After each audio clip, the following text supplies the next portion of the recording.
Here we go. Today we'll talk about reading, how we can use texts in our lessons. Sometimes we come across very interesting texts. It might be in a newspaper, or it might be in a novel or a story that we would like to use with our students. So we'll learn how to do it today. Let me share the screen now.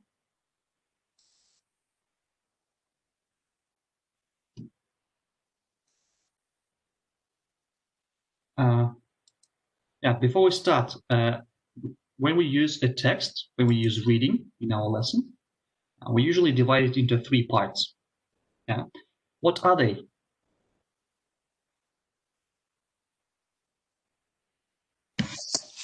Post-reading, teacher.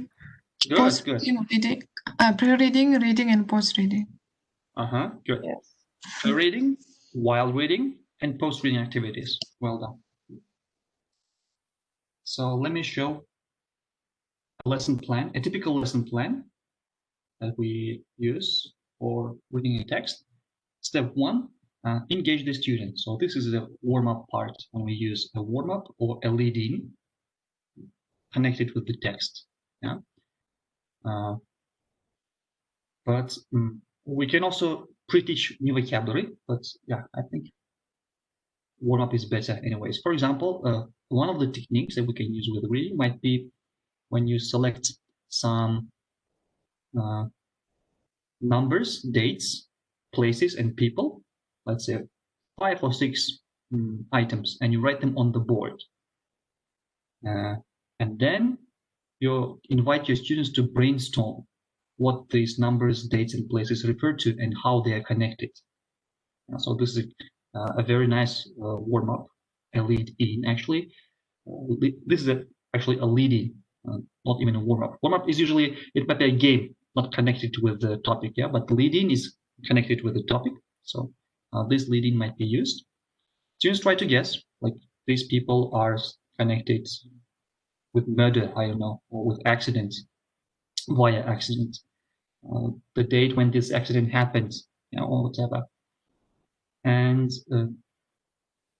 then you can give a task like, good. So you brainstorm with the whole class, students try to guess. So this is pre-reading part, And then you can say, now read the text and find out if your predictions were true or false. So this is a while reading part, So we should always give a task to our students for reading. We should not just give a text and say, read the text, and I'll ask you some questions when you finish. Okay, just read now. Read. This is the worst thing that you can do. Never do so. Students should read for a purpose, and that purpose might be checking their guesses or simply just answering questions. You can even ask like 2 or 3 questions before, not while, before students start reading. First you brainstorm, and then students try to answer those questions, and then you say, okay, check your answers now, read the text. So now they have purpose to read. Now they are interested. Now they're intrigued. Okay, they want to find out what's going to happen. But it should also pre-teach new vocabulary. Sometimes some words are difficult, but they're very important for understanding the text. If they don't know the meaning, they might just not get the main idea or understand what the text is about, what the message of the writer. How many words do you think we should pre-teach?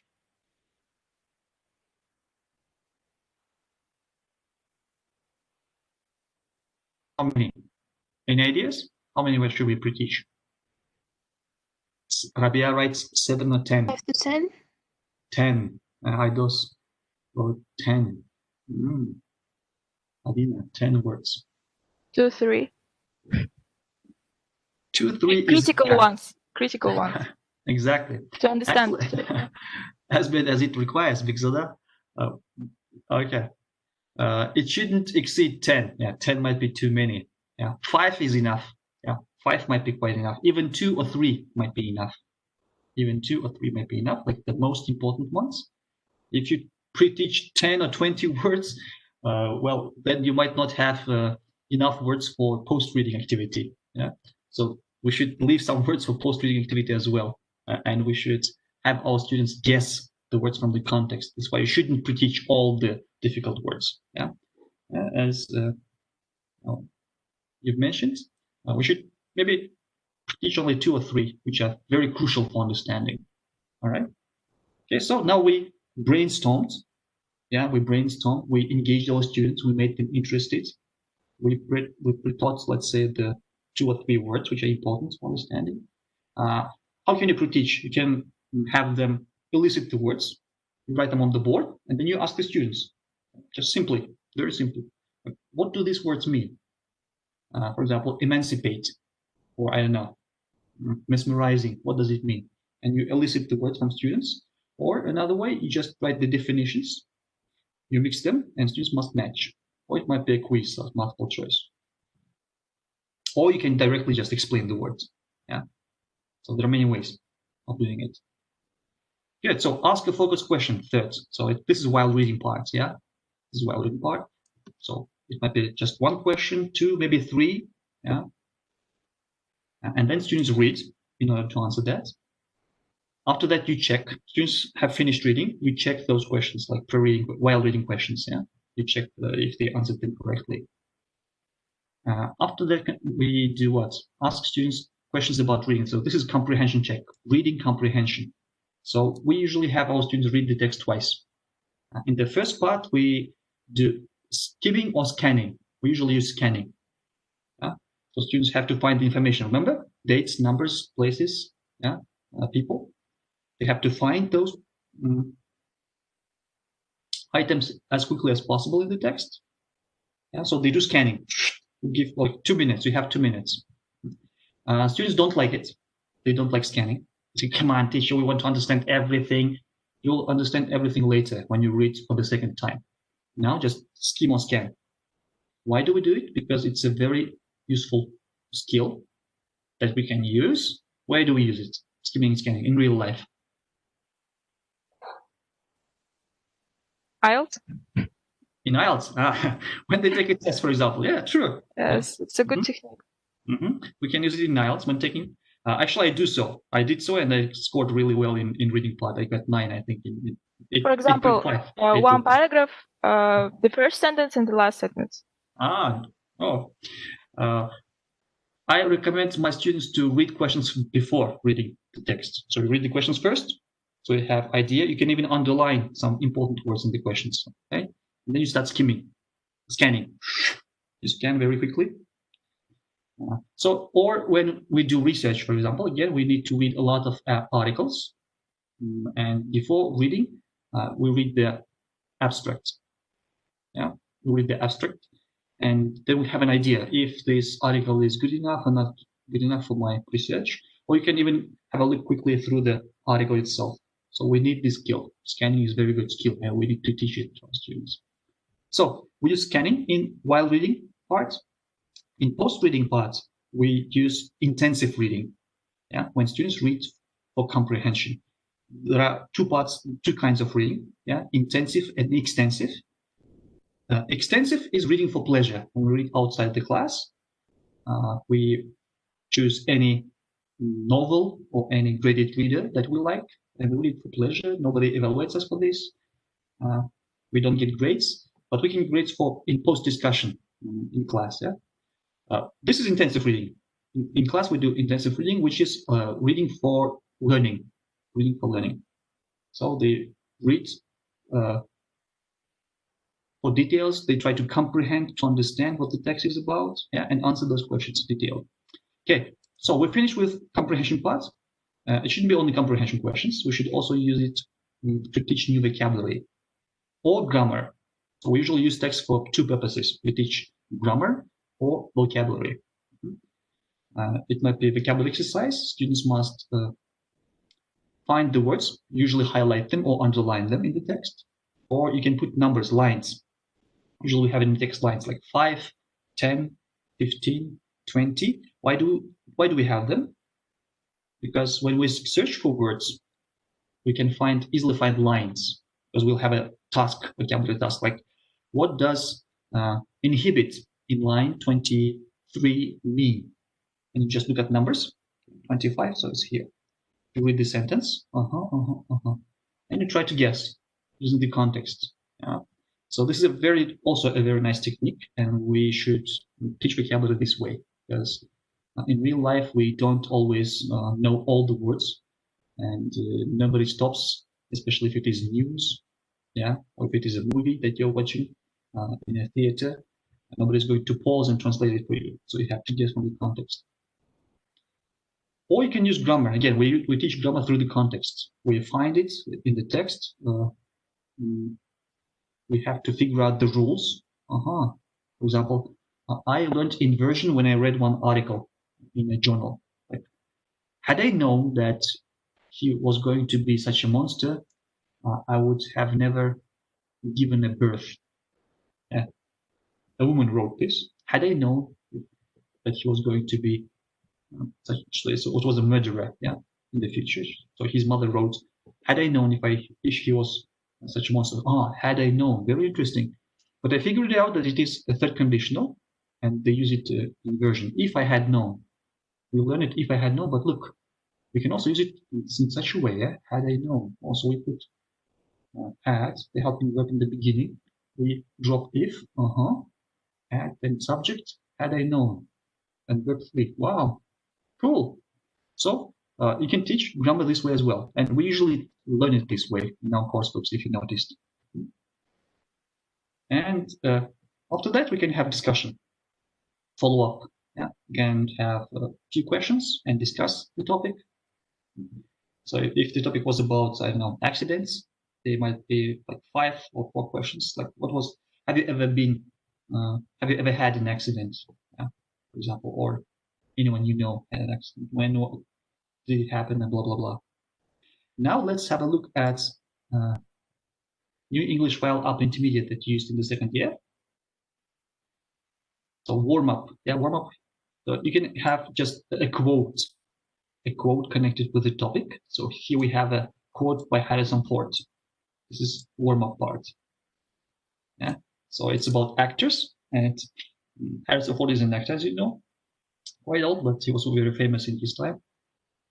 Here is his quote. We discuss with students. Do you agree, disagree, why? And then we have leading here. Discussion, a leading. Look at the photos of Benedict Cumberbatch and Elizabeth Moss.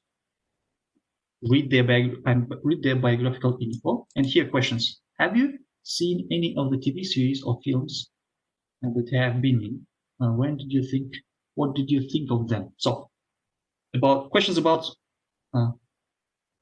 these actors. Have you seen their movies? What do you think about their movies? Leading. Now, exercise B. Now read the interviews and match the questions. So here we have interviews on both pages, left and right. This is the left page, and this is the right page. Yeah. So what task is exercise B? Is it pre-reading, while reading, or post-reading? While reading? It's a while reading task, exactly. So read the interviews and match the questions with the answers. So here we do this activity. And after that, exercise C, read the interviews again for the second time using the glossary. Sometimes you can add glossary for difficult words. So here we have a glossary here. Carjacking, Emmy, backyard, cheesy, and cheesy is used quite often actually. Too emotional or romantic in a way that is embarrassing. Cheesy love song. And they answer the questions exercise C.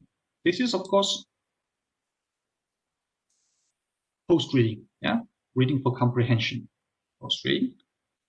And here, exercise D, again, post-reading, but it's follow-up discussion. Which of the questions in the interviews do you think is, and blah, blah, blah, discuss. One more activity for discussion. Choose 6 questions from question and answer QA to ask your partner. So, as you see, the structure is used this way. All right, and then comes grammar. Look, we have grammar parts. So guided discovery, yeah, guided discovery.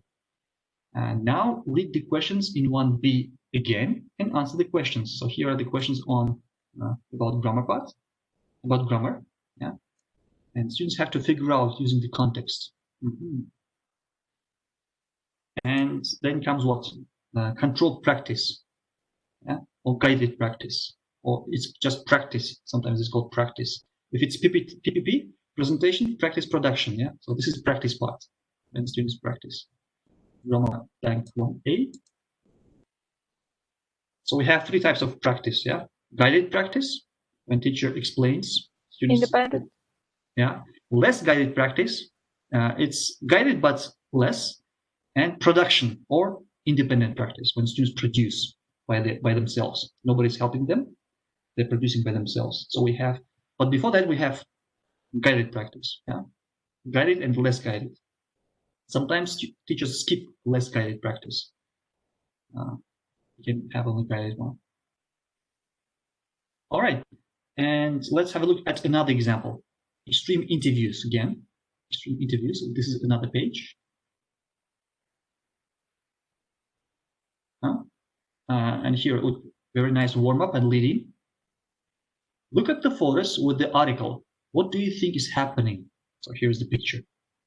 A dinosaur sitting to a woman, next to a woman, and they're talking. What do you think is happening?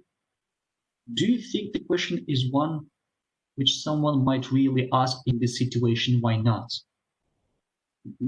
And the question is, so what sort of dinosaur would you be? Yeah, and the answer is a Tyrannosaurus Rex. Very interesting question, eh? Very interesting leading. So you discuss. And it's at the same time a while reading question. Size B. Now read the article again. Not again. Read the article once and find out how would you answer the question. You have 2 questions here in while reading, yeah. So we must find out why the woman asked this question and say how we would answer this by ourselves.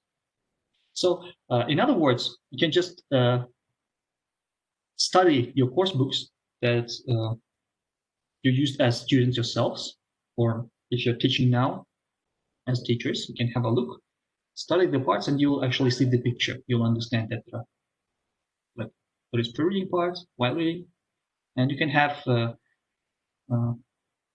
can even jot down the techniques that they use. Another technique for while reading, for pre-reading parts, might be what? If the headline is very long, like 6 or 7 or sometimes even 10 words, yeah, you can jumble the headline, mix it, write in the incorrect order on the board, yeah, or display it in PPT, PowerPoint, and ask your students, like, now please put this is the headline or the text that we're going to read. Please put it in the correct order. So students put it in the correct order. Sometimes they can come up with completely different but meaningful headline. Yeah? And then you discuss.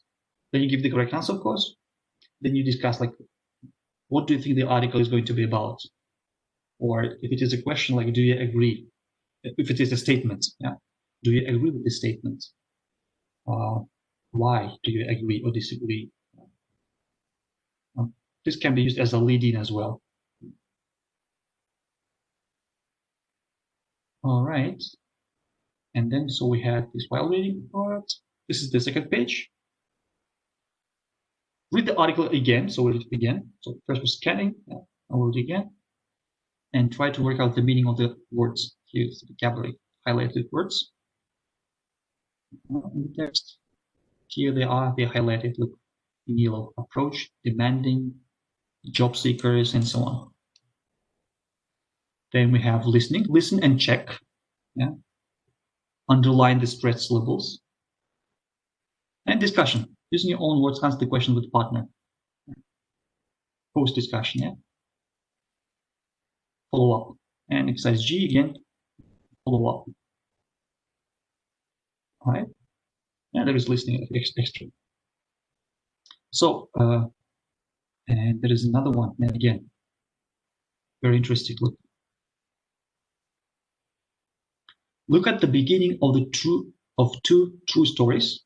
What do you think they might have in common? Again, a very nice lead-in. So students read Noises in the Night, The Strange Object on the Hill. They try to guess what they have in common. Then students are divided into students A and B. Students A read one story. Students B read another story, the other story, the second one. And then they have to exchange information about those stories. Again, it's a while reading part, because it's a task they have to read, remember, yeah, maybe take notes, some important information, and then they should retell it. Very nice technique. Okay. You're going to actually design a lesson of your own like this, and you'll have to shoot a video and upload it to YouTube and send the link to Google Classroom. Here's my feedback to my students that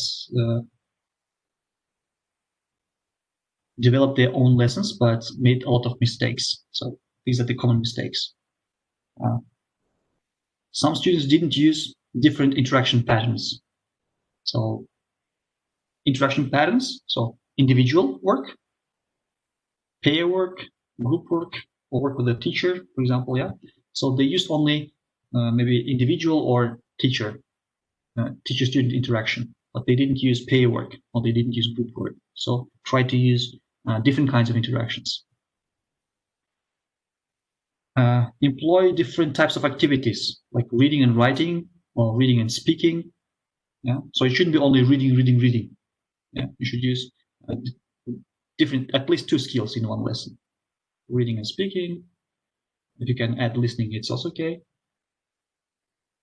Employs visual aids. Yeah, pictures. Pictures are absolutely powerful tools that you can use, and a lot of teachers actually underestimate them.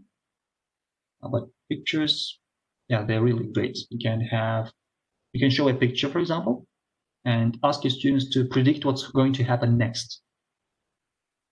Or you can ask them to guess what happened before this picture was taken. Or you can ask them what they see in this picture and how they interpret it, for example. Yeah. So there are a lot of different techniques that you can use with a picture. Or it might be, for example, if a text is about a murderer or a maniac, you can show 5 different pictures and tell your students to choose a suspect. So let's say like there are a lot of maniacs, I know, in our society, and it's quite difficult to identify them. Now I'm going to show you a few pictures, and you'll try to identify just by looks. Yeah? So you show the pictures, students try to guess, and then you say, all right, now we're going to read the text about the maniac, and there will be a description of him in the text, and you have to identify him. I'm just brainstorming now. How you can use pictures. There are lots of different ways. Just use your imagination. Yeah? 4, employs interesting texts.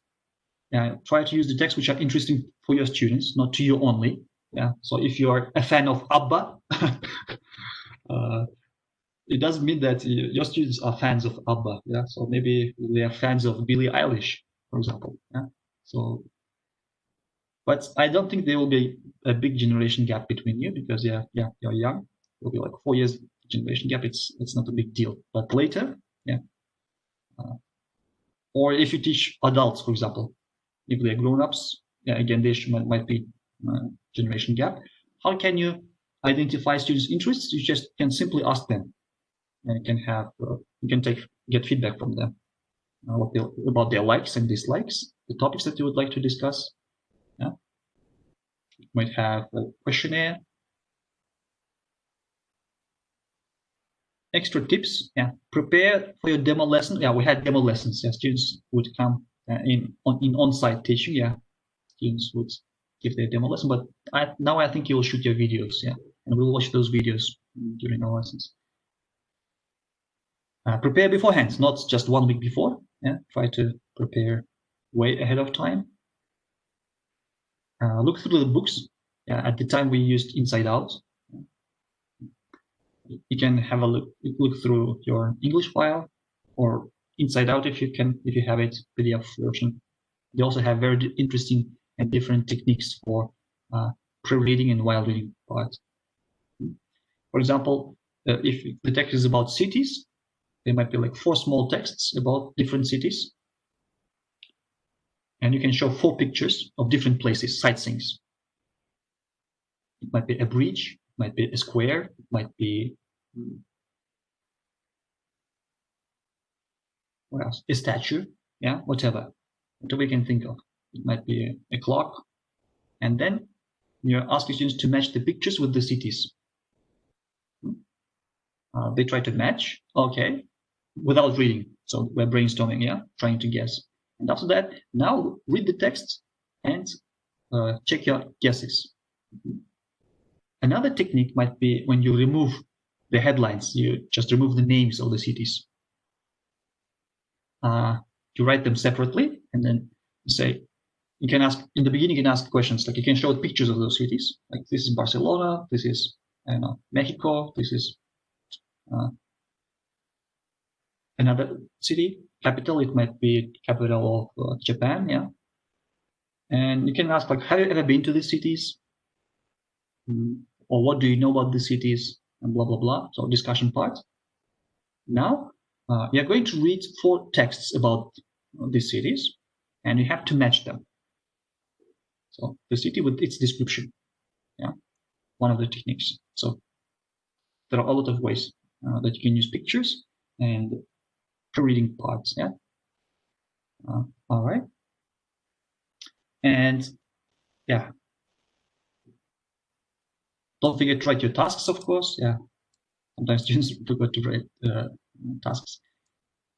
Don't forget to ask a while reading question. Yeah, a lot of students, majority of my students, they forgot to ask a while reading question or assign a while reading task. This is very important. Yeah, as I've mentioned before, never tell your students, read the text now, and I will ask you some questions later. No, never do so. Yeah. Ask while reading questions before reading. So it must be asked before. We should use scanning technique, yeah, for while reading question. Usually we use scanning technique, yeah. Then students have to read for the second time for intensive reading. And one important thing, when you ask a while reading question, the answer must be somewhere in the middle, not in the very beginning. You know, some students ask a while reading question, but the answer was in the first sentence. You know, it was so funny. So read the text, please, and answer the question. And I just read the first sentence, and there it is. Oh, here, and you just answer. No, it doesn't make any sense. Students must read at least half of the text, at least, in order to be able to answer the question. Yeah. So when designing your while reading question or task, make sure that students read half of the text. All right. This is very important. And don't ask general knowledge questions, of course, in the while reading part. Yeah. It's about evaluation, yeah, testing and evaluation. Never ask general knowledge questions. Like read the text and identify the capital city of the United States, for example. Yeah. You don't have to read the text. And types of while reading questions. Here I wrote different types. Yeah. Just so that it is easy for you to design your own lesson. It might be a quiz, true-false quiz, like first one, yeah? Read the facts. So it might be about, for example, a text about Amazon jungle, and you can give some facts. A quiz, 5 questions, maybe 10, no more, yeah? True or false? True or false? So students, in the beginning, you can discuss, like brainstorming again. So what do you know about Amazon jungle? For example, yeah, you can show a picture and ask, like, what do you see in the picture? and they say a forest or trees. And to be precise, okay, I don't know. So there will be a student who will say like a jungle. I'm pretty sure, yeah, or forest. And you can say there are different names of forests, yeah, and you can give yourself, if students can guess, this is a jungle, for example. And where do we have jungles? Just brainstorm. Amazon. What do you know about Amazon jungles? Yeah, so warm up part, and then now let's take a quiz about Amazon jungle. Let's see how much you know. Students do it individually. You just say, okay, now let's compare with your partner. Yeah, compare your answers. So pair work. Yeah, now you can compare. All right, good. Do you have similar answers? Not exactly, not always. Now let's read the text about Amazon jungle and check your answers. Yeah. Wow. Okay. Now, okay, what we'll read and find out. Yeah. So using this technique. Second one, I discussed it. Yeah, writing dates, numbers, people on the board, brainstorming. Matching, I've also discussed it about cities. Yeah, students have to read the description and then match with the name of the city. It might be also, if it's not a city, if it might be like different, I don't know, different parents or different types of students. And then again, they match the headline, or they can develop their own headline. Yeah, so write your own headline, read the text, and give your own headline to these texts. It might be several texts, small mini texts, or it might be just one text. Yeah, and then you can pair it with the whole class. Why did you name it? So very interesting task, by the way. Yeah, when you give your own name, yeah, your own title to reading. You can use Jigsaw Reading. It was in English file, if you remember. Yeah. So stories. Here we have noises. Yeah. Here Jigsaw. It's called Jigsaw Reading. Jigsaw Reading. There is a game, Jigsaw. Yeah. When you put different parts together, and then there is a picture. So it's the same, Jigsaw Reading. When you divide students into A and B, they read different part of the same text. It might be the same text. They read the same part. Students A read the first part, B the second part, and they exchange information. Or how do they exchange? They might have some questions. They have missing part, yeah, and they ask questions to each other. Yeah, like I might have information when the accident happened, but my partner might have information about how many people got injured. Or you exchange this way. Or it might be two different texts in another technique, two different texts. They read them, and then they retell to each other. This technique is also possible.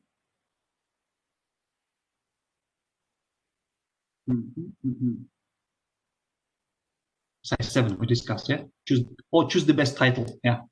We even have it in tests sometimes. We read the text, and we're given like 3 different titles, and we have to choose the best one, and we must explain why this title is the best, yeah.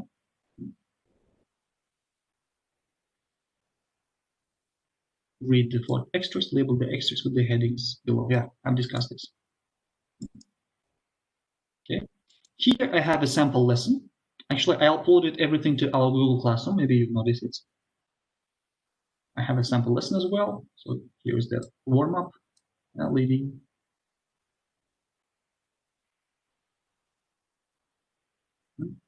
While reading question here. Yeah. It's actually warm-up leading actually. So and while reading questions as well. Which name? I know this is 3 is while reading. Yeah, the exercise 3 is while reading part. 2 vocabulary. Vocabulary was pre-teaching, I think. Yeah, she pre-taught some words, keywords. While reading part. 12 baby names. Which name did the Chinese couple want to dub their son, and why? Which name was in the top 100 most popular names. So we have to read and find out. Then comes what? Reading comprehension and vocabulary exercises. She had 2 vocabulary exercises and discussion and homework. Yeah, just everything according to the plan that I showed. Lesson plan. And this is how I'm going to evaluate you, your work. So stages of the lesson: warm up 50%, while reading question 20%. It may be a question or activity. Post reading. So 10% for comprehension check, 10% for grammar or vocabulary exercise, or both. If you use both, it's also okay. And discussion, project work. Well, follow up, let's say. So it may be discussion, activity, not necessarily project work. Yeah, a mini project.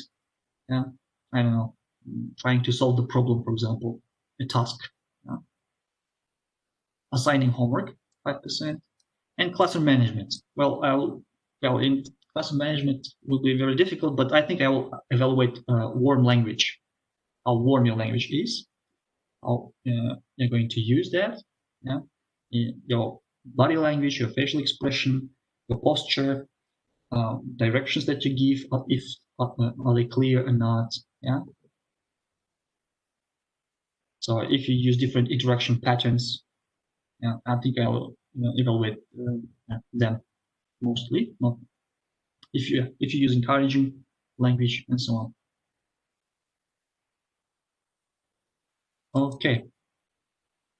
So these are the things that the worksheet that will be very helpful for you. Where is it? Sure. Yes. I have a question. When should we submit this reading lesson? I think or demonstrate? 2 weeks. Is 2 weeks okay?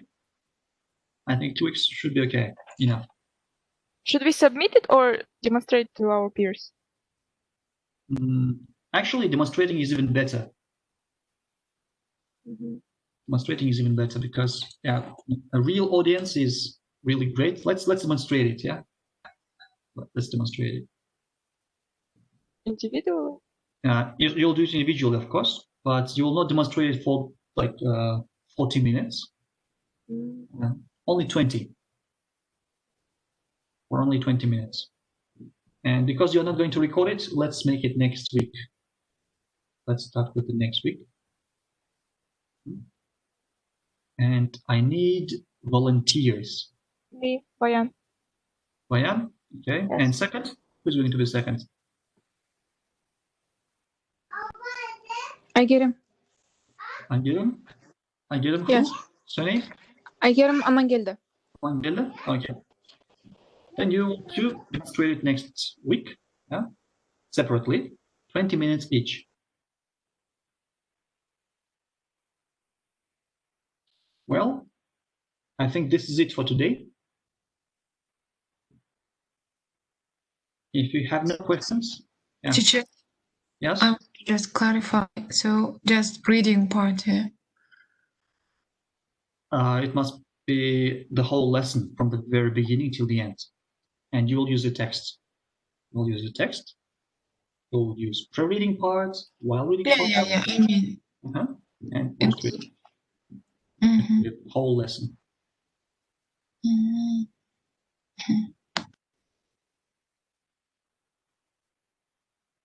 Any other questions?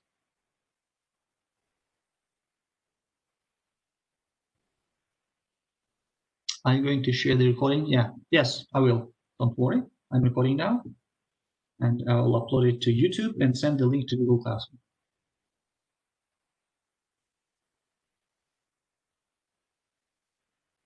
Any other questions?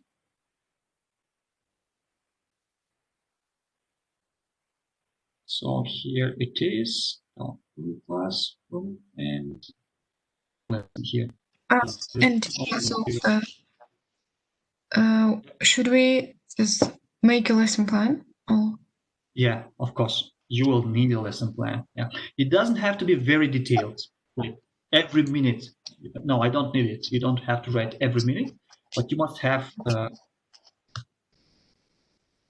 have this. Yeah, like warm up. What are you going to do in the warm up part while reading question? So what are you going to ask? Yeah, or activity. Post reading, you don't have to write. I mean, the exercises here, but like it will be comprehension check. Yeah, common vocabulary in discussion part. So, or you can have another lesson plan like guided practice. No, actually, it's not guided practice. Guided, independent. Yeah, this one is okay. I will not fix a lesson plan. You can do it any way that you wish, but there should be a lesson plan. There should be a lesson. Teacher, excuse me, so we design a lesson plan for 40-minute lesson or 50-minute lesson, right? Like the whole lesson. 20, no more than 20. So we design for 20. Like activities, we will just like, like a You'll real conduct a real lesson. Okay, thank you. To your peers, and your peers will be your students. Just we'll do it online. Yeah, this is the only difference. Thank you. Teacher, can I ask, what about the level of the students? Can we choose our own? Yeah, you can choose by your own, but I think it should be like intermediate and upper. Yeah, because our students, our peers, your peers are intermediate level students and higher, intermediate, upper. Okay. Don't use advanced. Advanced might be too difficult. Yeah. What should you use? By the way, texts. Yeah. Don't use ready-made text from course books. Yeah, don't use them. You can use newspaper articles. You can use extracts from novels. You can use stories.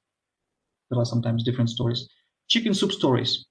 There is a very nice collection of stories, which is called chicken soup stories. They usually have a lesson. Yeah. They teach morale. Yeah. So you can use them. And what else? So it must be authentic. Must be a kind of authentic text. Yeah. And then you should give me a link where you found that text. Because sometimes students, I don't know, they get a ready-made exercises from course books. Don't do so. You must be able to develop your own lesson plan. Especially if you're going to work at school. And at school, you might have some demo lessons. Yeah. And in your demo lessons, the principal or the vice principal might demand that you design your own lesson with your own text, with whatever. Yeah. Or when you apply for qualifications, for higher qualifications, there are like different qualifications: teacher researcher, teacher moderator, teacher and master. Yeah. The committee, they might demand lesson plans from you, and you will have to develop your own lesson plans. This is why design your own lesson from the very beginning, from scratch.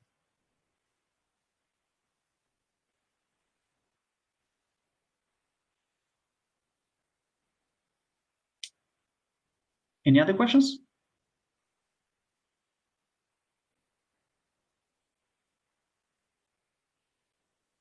No?